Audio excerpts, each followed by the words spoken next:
Hola, ¿cómo andan mis queridos hermanos? ¿Cómo están? Dios los bendiga a todos. Acá estamos nuevamente en una serie de estudios. Estamos haciendo un resumen de temas relevantes, que hay mucha confusión, que siempre traen dudas al pueblo, cómo enfocarlos. Y hoy queremos hablar un poco acerca de todo lo que está aconteciendo de las fechas, del arrebatamiento, del rapto secreto, de la gran tribulación, de que viene el anticristo que ya está entre nosotros y vemos mucha gente paranoica. Pero para eso lo tenemos a él. Lo tenemos a nuestro hermano Juan Camilo Tomar. ¿Cómo andas, Camilo? Hola Sebas, bendiciones, ¿cómo vas? Bueno, aquí sí, como siempre, preparándonos para traer un poco de claridad con todos estos temas donde hay tanta especulación, tanta oscuridad, tantas voces. Así que creo que esto es bueno para la iglesia de a pie, ¿no? Que necesita tener claridad y que no la engañen con cualquier cosa.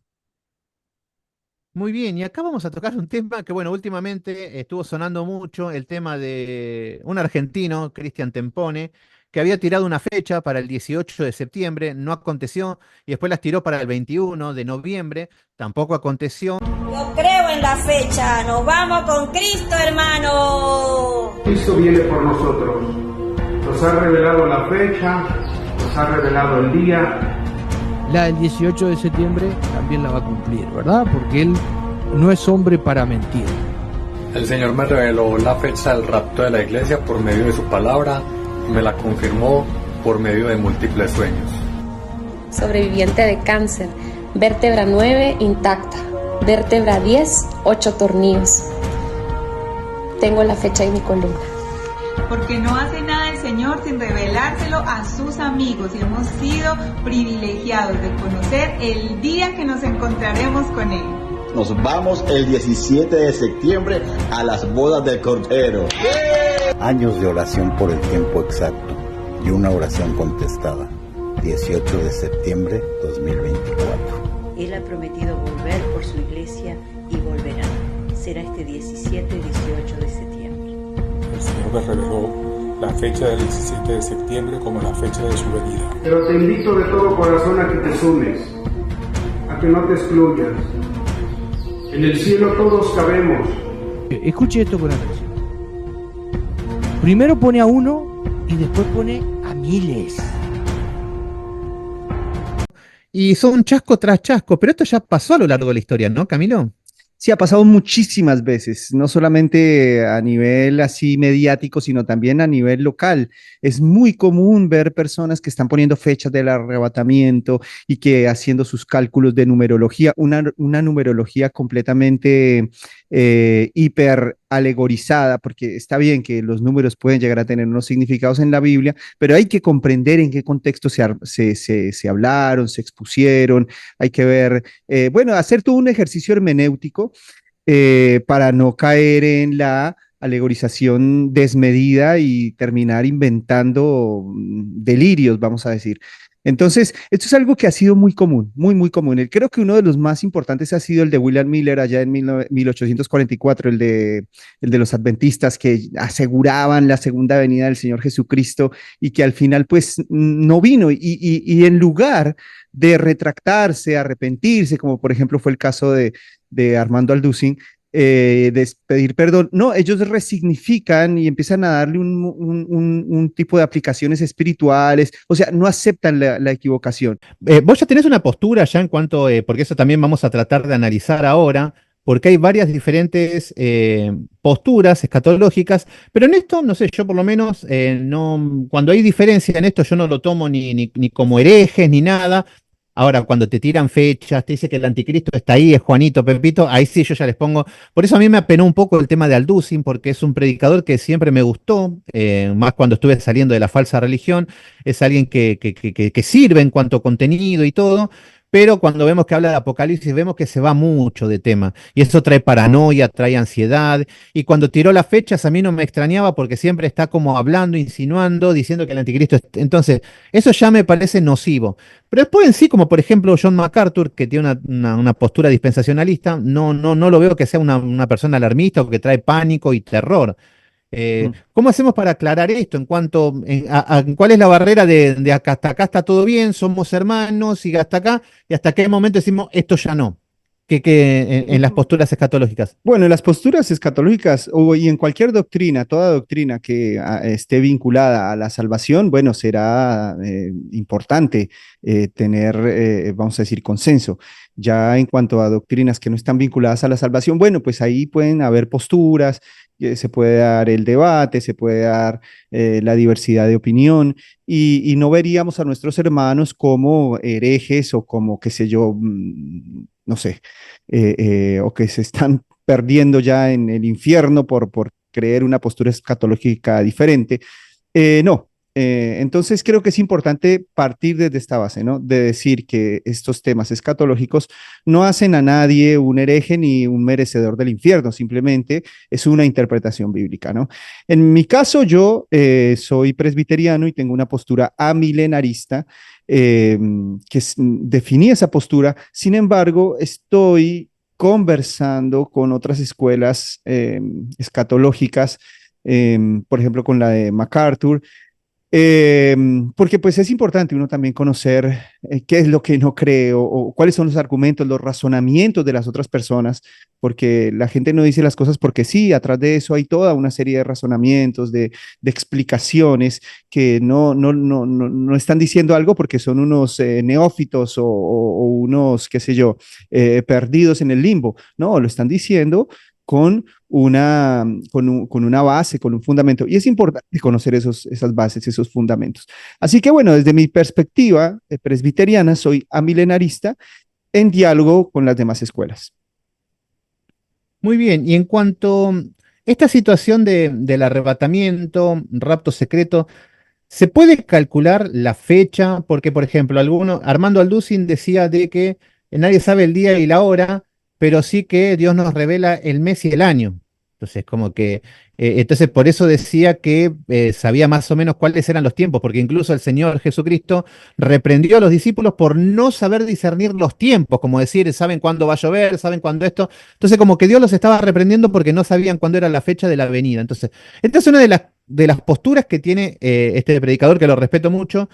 Pero se puede calcular el tiempo, por ahí no te digo la fecha y la hora porque quedaríamos muy en evidencia, pero se podría calcular un poco el tiempo o nadie lo sabe, como dice la Biblia, el tiempo y la hora nadie lo sabe. Mira, es que en eso hay como dos conceptos que se parecieran unirse. Y acá tendríamos que ver tres puntos fundamentales, como para nosotros decir, nadie puede decir el día ni la hora. Y esos 3 puntos fundamentales o son uno, la exclusividad del conocimiento del Padre. O sea, la palabra nos dice con mucha claridad que esa información es inaccesible para el hombre. Mateo 24:36, el Señor Jesús dice, nadie lo sabe, ni los ángeles del cielo, sino solo el Padre. Entonces, esa exclusividad que tiene Dios con esa información, no podemos ir más allá de las escrituras. O sea, ya eso es un fundamento para decir, no me meto en ese terreno. Yo sé que la Biblia dice que las cosas secretas pertenecen a Dios, más las reveladas a nosotros, pero bueno, esto hace parte de las cosas secretas de Dios. Inmiscuirse en estos asuntos es una desobediencia intelectual, una desobediencia mental, ¿no? Contra las escrituras. Entonces, primero, la exclusividad del conocimiento del día y la hora de la venida del Señor. Segundo, la imprevisibilidad de su llegada. O sea, esto nadie lo puede prever y está también perfectamente descrito puntualmente por Pablo, ¿no? Allá en Tesalonicenses, primera de los Tesalonicenses, capítulo 5, verso 2, donde dice que la venida del Señor será como ladrón en la noche. Entonces es imprevisible, tiene una naturaleza de imprevisibilidad y esto fortalece la idea o vamos a decir, nos ayuda a combatir a estas personas que empiezan a poner fechas, empiezan a poner, qué sé yo, alertas, porque es más que todo un alarmismo espiritual, ¿no? Y la tercera es que estamos en una expectativa requerida por el evento. O sea, la Biblia nos llama a estar expectantes, vigilantes de manera constante. Si la fecha o el día o el tiempo, vamos a decir, lo supiéramos con exactitud, entonces la expectativa ya no sería una realidad y estaríamos en contra del texto bíblico. La Biblia dice, Jesús dijo en Mateo 24:42 que velemos y oremos porque no sabemos el día ni la hora en que se va a manifestar este asunto. Entonces son 3 puntos muy sólidos como para nosotros no caer en especulaciones, ni en cuentas raras, ni en numerologías hiperalegorizadas, 3 puntos fundamentales para hacer silencio y dar gloria a Dios. Porque cuando el hombre hace silencio, vemos a Dios glorioso en su trono omnisciente. Cuando el hombre habla de más, en donde Dios ha callado, el hombre lo que hace es parlotear. Cuando el hombre habla de más, donde Dios ha callado, el hombre parlotea. Y el silencio, Sebas, es algo muy, muy importante para la teología, para el estudiante de las Escrituras. Cuando nosotros llegamos al techo donde la razón no puede traspasar, a la frontera donde la razón no puede traspasar, el silencio es evidencia de que has conocido la revelación de Dios, las Escrituras, de que has conocido las profundidades de ese tema cuando llegamos al silencio. Por ejemplo, la Trinidad, te pongo un ejemplo así rápido, la Trinidad. La Trinidad es una idea complejísima, es una idea que debe ser abordada más como desde un punto de vista filosófico, y la Biblia nos dice que Dios es uno, pero que son 3 personas. Bueno, ahí llega un punto donde la razón no puede llegar a comprender esto. O sea, vemos que la mente de Dios es superior a la nuestra. Así como nosotros nunca vamos a poder saber qué es lo que hay adentro de un agujero negro, así como nosotros nunca vamos a poder, qué sé yo, descifrar las complejidades del infinito, de la misma manera llegamos a aspectos de Dios en donde tenemos que guardar silencio. Y eso es una evidencia de que realmente tenemos conocimiento, ¿no? Ahí es como la frase de Descartes, que yo solo sé que nada sé, ¿no? O como Pablo mismo, que él dice, si alguien cree saber algo, todavía no lo sabe como debería saberlo.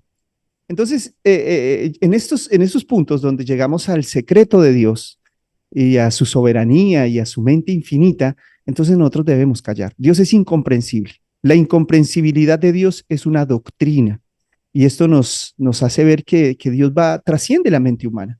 Si Dios no trascendiera la mente humana, no sería Dios. O sea, si Dios fuera perfectamente explicable, pues no sería Dios. Entonces, en esos puntos, en esos aspectos donde Dios se reserva esa exclusividad del conocimiento, bueno, nosotros simplemente obedecemos, como dice el apóstol Pablo, no yendo más allá de lo que está escrito. Ahora te quiero hacer una pregunta en cuanto al tema del arrebatamiento. La pregunta es si existe o no existe, porque hay personas que dicen que no existe o que es algo simbólico, que no tiene bueno, algunos no creen. Pero lo que sí trae mucha confusión es personas que creen que el arrebatamiento, pueden haber 2 posturas. Viene Cristo y se lleva a su iglesia y se termina todo en ese momento, en la segunda venida, pero hay otros que dicen que es el rapto secreto, que viene el Señor Jesucristo, no en una segunda venida donde se termina todo, sino que se lleva solamente a su iglesia y el mundo sigue su cauce. Pero ahí caería en un error, porque esto es lo que me estás hablando acerca de las fechas. Si viene en el rapto secreto y se va a la iglesia, ya saben de que faltan 7 años para la segunda venida. Entonces ya sabrían matemáticamente cuándo es la fecha, porque esto es lo que enseña esta postura. ¿Nos podés aclarar un poco a los que tienen un poco de confusión en cuanto al arrebatamiento, el rapto secreto? ¿Es el mismo evento? ¿Son cosas diferentes? ¿Viene en una parte o viene uno y se termina? ¿O vienen 2 veces? Muchas confusiones en eso. Sí. Te la dejo a vos, Camilo, que vas a tratar de aclarar lo mejor posible porque esto trae mucho caos a los hermanos. Bueno, ¿sabes dónde radica la confusión? Nosotros, por ejemplo, desde la escuela presbiteriana decimos que no hay arrebatamiento secreto, pero eso no significa que no hay arrebatamiento, porque yo suelo recibir esta pregunta en las clases. Entonces, ¿no hay arrebatamiento? No, no estamos diciendo que no hay arrebatamiento, estamos diciendo que no hay arrebatamiento secreto. O sea, las personas desde una escuela pretribulacionista, ellos creen que el Señor Jesucristo viene y se va con su iglesia 7 años al cielo. Nosotros no creemos eso, nosotros creemos que el Señor ya viene para establecer la plenitud de su reino, porque su reino ya se inició en su primera venida y luego Él viene ya a establecer la plenitud de su llegada. Entonces nosotros no creemos que nos vamos allá 7 años perdidos a no sé dónde, al limbo, donde la gente no sabrá dónde estamos o que los aviones se chocan y toda esa escuela cinematográfica de Darby, ¿no? Que fue el que postuló esta nueva teología que fue totalmente desconocida por 19 siglos. Recién tenemos con esta postura, recién tenemos un poco más de un siglo. Entonces, Nosotros creemos en la segunda venida única del Señor. No creemos en tres venidas. No creemos que el Señor viene a las nubes, se lleva a su iglesia por segunda vez y después viene por tercera vez y establece el reino. No, la Biblia no nos deja entender eso. En un análisis desde mi perspectiva y con una conciencia lo más limpia posible, entendemos que es una sola segunda venida, vamos a decir. Entonces, no creemos en un rapto secreto de 7 años, pero sí creemos en un arrebatamiento donde el Señor establece la plenitud de su reino ya inaugurado cuando Él vino. Esa es la postura amilenarista presbiteriana y que por lo general ha sido la postura reformada más reconocida, vamos a decir, a lo largo de la historia. Bien, muy clarito en pocos minutos y me encanta. Ahora, otro tema que trae mucho caos y paranoia, la gran tribulación. Primero, ¿qué sería la gran tribulación conforme a las escrituras? O qué es la gran tribulación, que es lo que enseñan ciertas posturas donde vemos mucho caos del anticristo, la iglesia, dicen de que el Espíritu Santo no va a estar en la tierra, entonces Satanás va a tener el poder, el control y van a pasar cosas catastróficas. Pero, ¿qué sería la gran tribulación?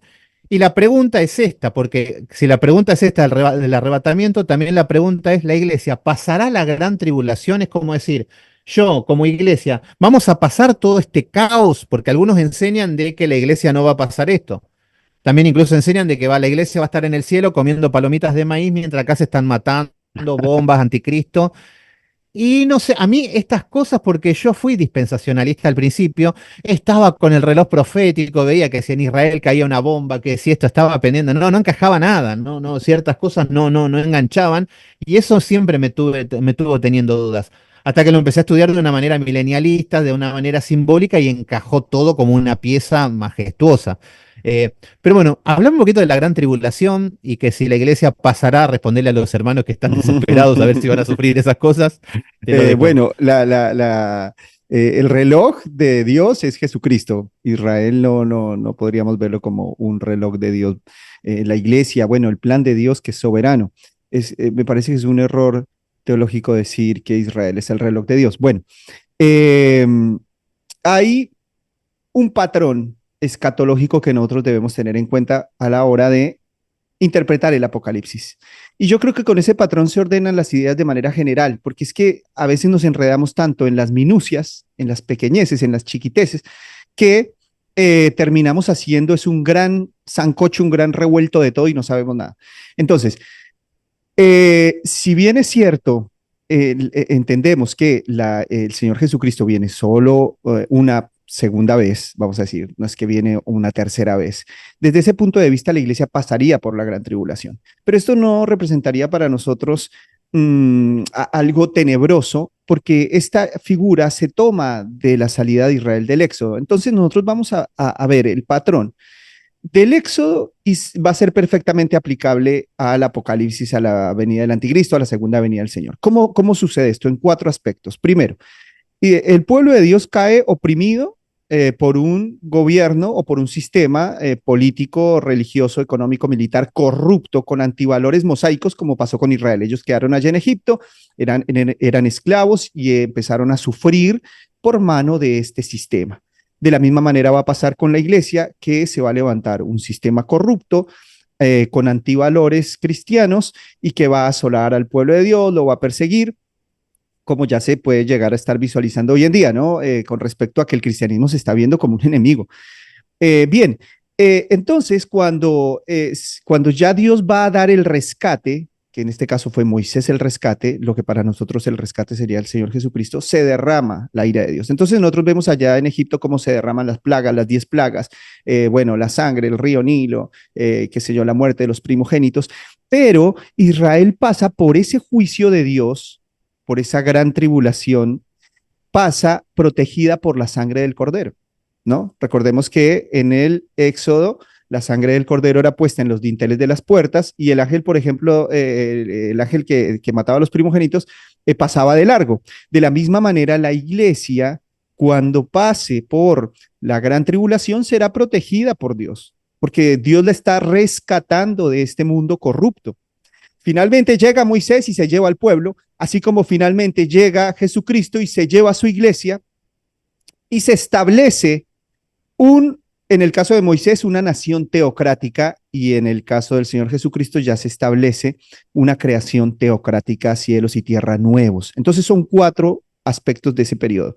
Primero, la asolación al pueblo de Dios por sistemas corruptos. Segundo, el derramamiento de la ira de Dios y la protección de su pueblo. Tercero, el rescate glorioso por mano de Jesucristo en comparación con el de Moisés, y finalmente el establecimiento de un reino teocrático o de una nación teocrática como lo fue Israel ya en Canaán, ¿no?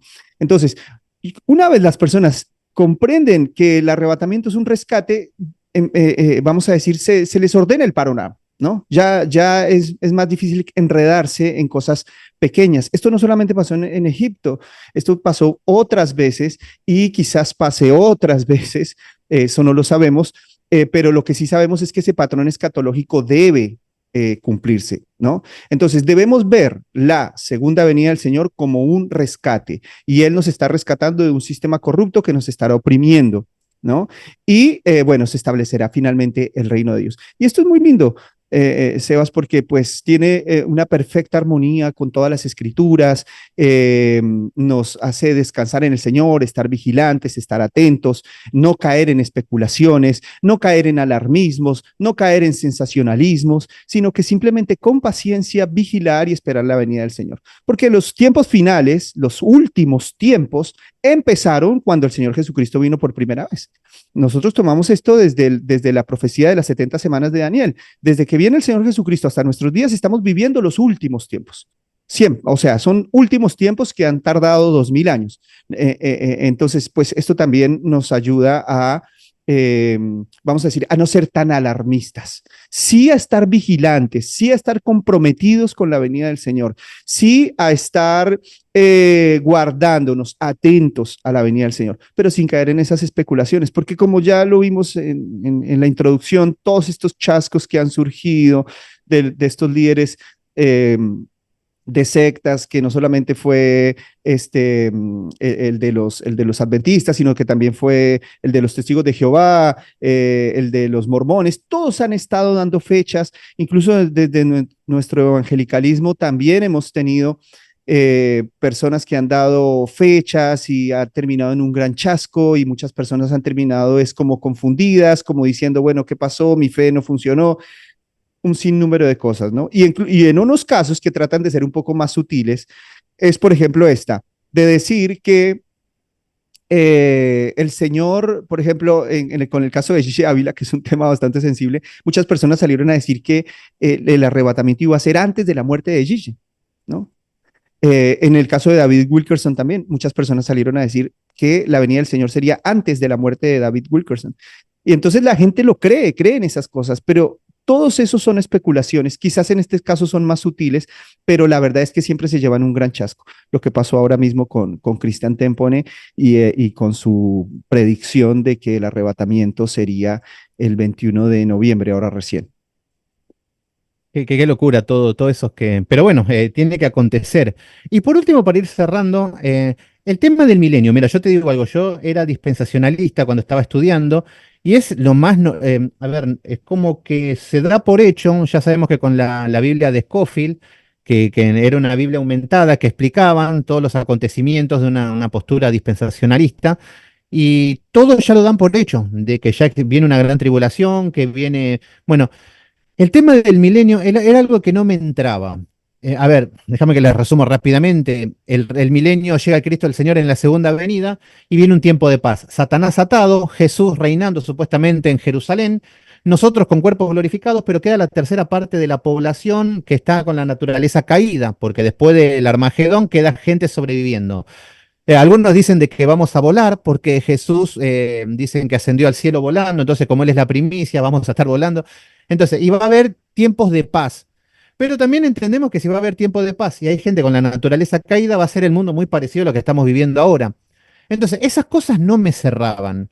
Incluso decían de que algunos de los que habían aceptado a Cristo se van a perder porque Satanás iba a levantar de nuevo. Bueno, el milenio es algo que quiero que me aclares un poquito qué es. Y la pregunta es, ¿va a acontecer ese milenio después de la segunda venida? ¿O ya el milenio lo estamos viviendo con algunos aspectos simbólicos. ¿Cómo nos puedes aclarar un poquito esta situación?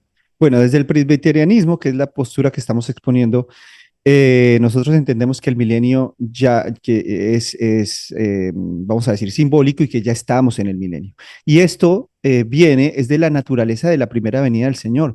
Entonces, las 70 semanas nos dijeron que cuando viniera el Mesías vendría el reino de Dios. Y esto es algo que se cumplió. O sea, Juan dijo, arrepentidos porque el reino de los cielos se ha acercado. Y Jesús habló de la venida del reino y con él viene el reino. Si bien es cierto, viene de una manera espiritual y estamos esperando la plenitud en todas las esferas de la realidad. No obstante, es muy claro para el Nuevo Testamento que la venida del Señor es la venida del reino. Entonces, claramente, desde articulándolo desde esa verdad cristológica hacia adelante, pues nos toca ver un reino simbólico. Yo sé que Apocalipsis 20 es bastante complejo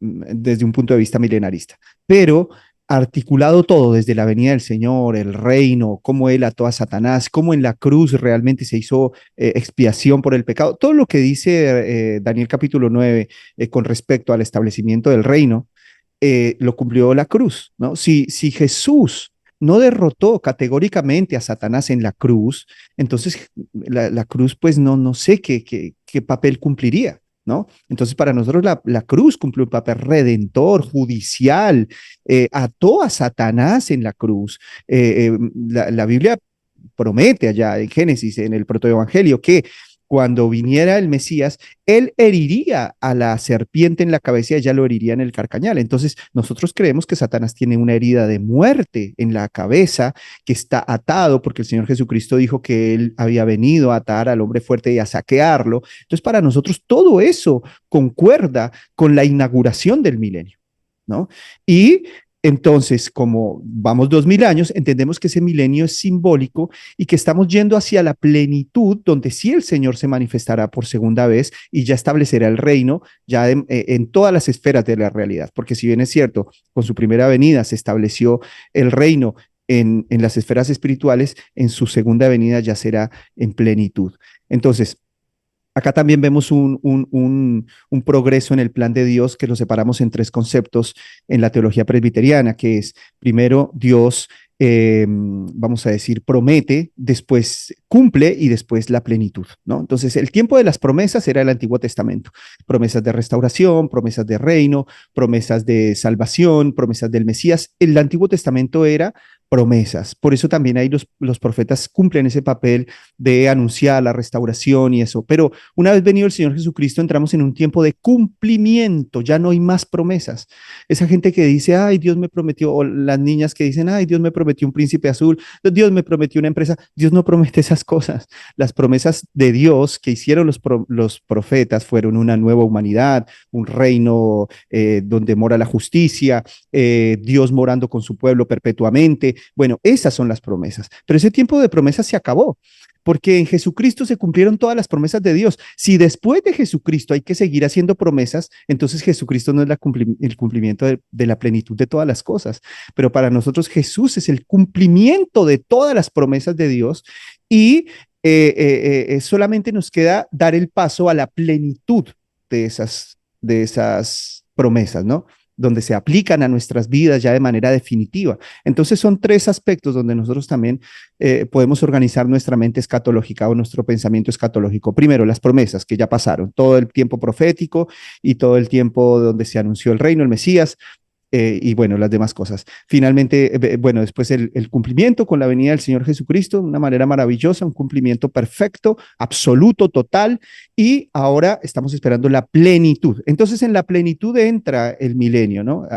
Ya estamos esperando, vamos a decir, ya el establecimiento de todas las cosas, ¿no? Pero entre el cumplimiento y la plenitud, pues hay claramente un periodo, ¿no? Entonces yo creo que hay una cosa muy importante, que es que la realidad se impone, la historia se impone, y la historia hace parte de la teología, ¿no? Y no podemos dejar de lado la historia ni la realidad de lado, porque pues también son elementos en los cuales Dios gobierna. Entonces, desde ese punto de vista, así muy, muy breve, entendemos que el milenio es simbólico.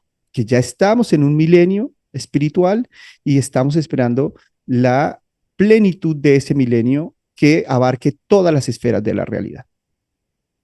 Muy bien, o sea que desde la primera venida de Cristo hasta la segunda, ahí tenemos el milenio y contando, porque algunos piensan que son 1000 años clavados, entonces como que no puede ser que ya vayamos 2000 años, 2024, pero ahí quedó muy claro. Ahora, Camilo, para ir cerrando con esto, quiero que le des un consejo a las personas que están traumadas, que vos le decís Apocalipsis, primero que les traen confusión, que le traen afán, que le traen desesperación, paranoia.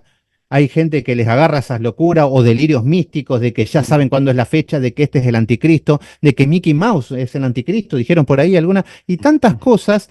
Entonces, personas que tienen miedo, que no tienen gozo, ¿qué consejo le podés dar para las personas que los han traumado con este libro, que es un libro de paz, es un libro más Apocalipsis, nada más que nos habla con símbolos, es un libro más de edificación para la iglesia de Cristo? Entonces, ¿por qué sale de contexto Apocalipsis y termina siendo un libro esotérico donde es todo adivinación, cuando se nos está prohibido adivinar las cosas? ¿Qué consejo le podés dar a los cristianos que están traumados con este libro? Que estén tranquilos, que Apocalipsis no es un libro de terror, Apocalipsis no es el fin del mundo, Apocalipsis es el fin del mal. Y con esto yo creo que va a venir es más esperanza que angustia. Yo tuve un caso muy impactante y muy cercano de una mujer que esperando la venida del Señor terminó quitándose la vida, que yo asistí a su funeral. Fuertísimo, porque la gente maneja muy mal estos temas y la gente le mete terror a las personas, la gran tribulación, el anticristo, la bestia, qué sé yo, el código de barras, antes eran los tatuajes, ¿no? Después los códigos de barras, después el microchip, después, qué sé yo, la inteligencia artificial. Y así cada vacuna del COVID. La vacuna del COVID, con cada una de las supersticiones de los seres humanos van aplicando esto. Pero no debe ser así, nosotros debemos estar tranquilos. En la gran tribulación, la sangre del Cordero nos protegerá así como Israel fue protegido en las 10 plagas de Egipto. Y el Apocalipsis para nosotros representa finalmente es el fin del mal y no el fin del mundo. Entonces yo pienso que con este entendimiento la gente puede estar tranquila y la gente puede estar comprometida con el Señor sin negociar su fe. Y aquí tomo una frase, creo que fue Lutero el que dijo, si el Señor viene mañana, esta noche sembraré hortalizas en mi huerto. Entonces eso es un entendimiento sobrio de la venida del Señor. Sí, el Señor puede venir esta noche, sí, pero puede venir mañana, sí, pero esta noche voy a sembrar en mi huerto, porque nosotros somos llamados a cumplir nuestro papel, y en el cumplimiento de nuestro papel esperamos.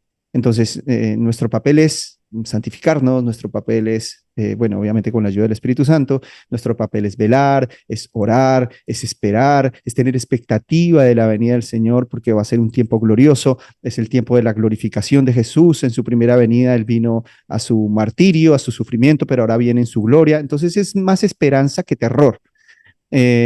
Así que bueno, esto le dejo a mis hermanos para que su confianza, su esperanza y su alegría crezca en lugar de su preocupación, angustia y tormento.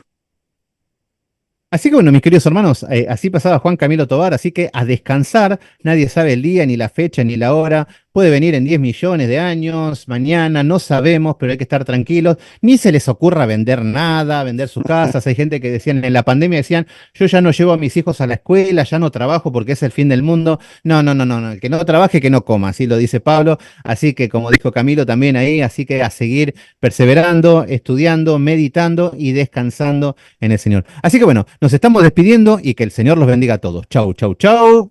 Chau, nos vamos. Chau, chau, bendiciones.